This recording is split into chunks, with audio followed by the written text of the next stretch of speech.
We've spent a lot of time talking about the GOP primary, which admittedly only officially involves Donald Trump and a few other candidates who aren't polling anywhere close to him. But although 2/3 of American voters expect that Joe Biden will be the Democrat candidate for president, it's time to dig a little bit deeper. Should Joe Biden run for re-election as president in 2024? 39% of voters say yes, and 48% say no. 13% aren't sure.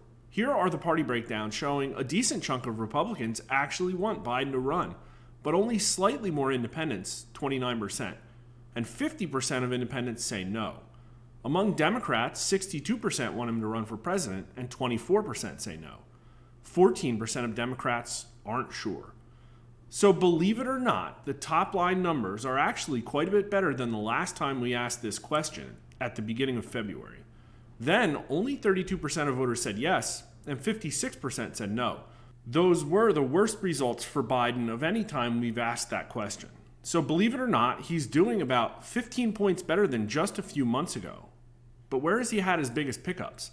His top three are incomes over 200K, 29%, white voters, 23%, and actually conservatives, 22%, slightly more than women at 21%. Among Democrats, he's picked up 13%, roughly the average of all the demographic movement.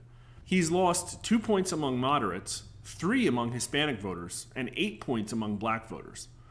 So why are voters significantly more likely to want Biden to run than they were just a few months ago?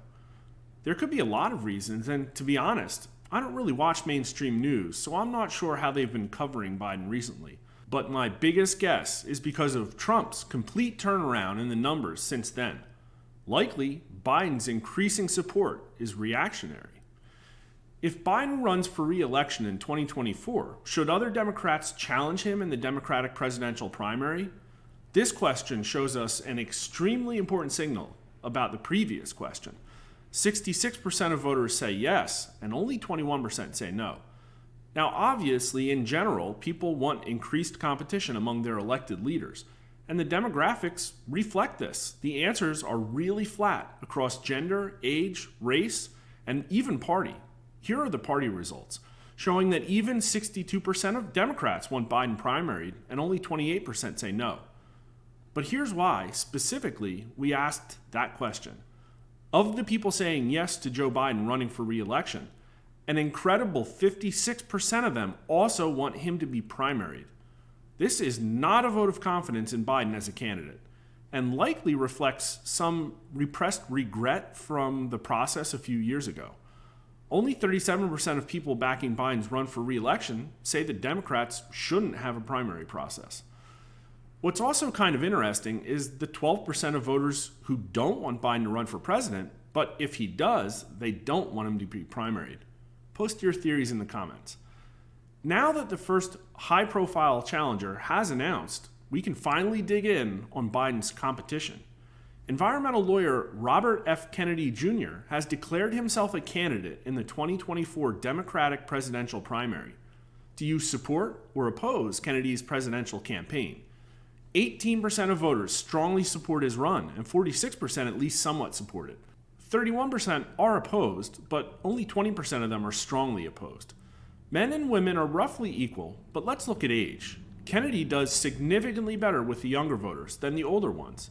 65% of 18 to 39-year-olds at least somewhat support his run, but only 27% of voters over 65. Why is that?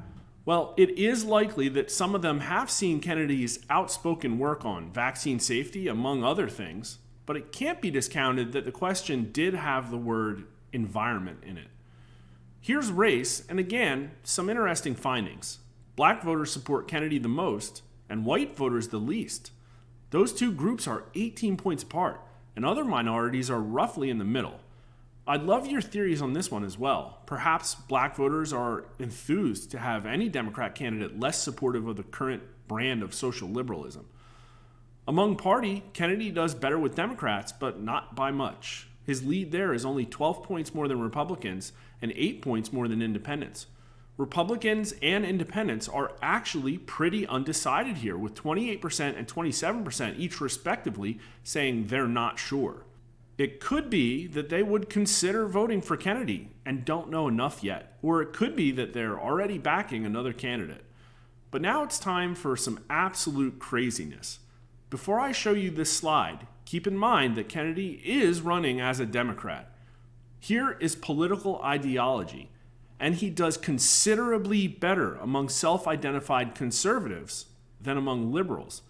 This is a really stunning signal, and I'm kind of excited to see how it plays out.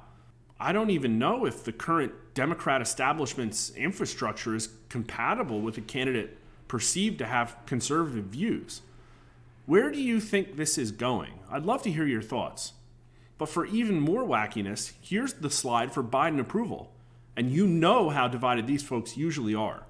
Looking at this, he pretty much has equivalent support across the spectrum here, though clearly Biden approvers are more in favor of his candidacy. Why? Well, he is a Democrat and so is Biden, but also they might think Biden is likely to prevail and therefore nothing to be lost by a primary. Why does Kennedy do so well with Biden disapprovers? Name recognition or recognition of his courage on vaccine safety, most likely. Now, we all know how unnatural a primary is for an incumbent presidential candidate. What do you think is going to happen? If we see more big-name challengers throw their hats into the ring, my guess is an impending Biden resignation. But what will trigger it? Perhaps something like this? Now, keep in mind, about 60% of voters think it's likely that Biden personally profited from his son Hunter's overseas business deals in China. And about half of voters think he's committed impeachable acts since being elected. Or will something entirely different happen? Post your thoughts in the YouTube comments. And please like the video, follow us on Twitter, and thanks for watching.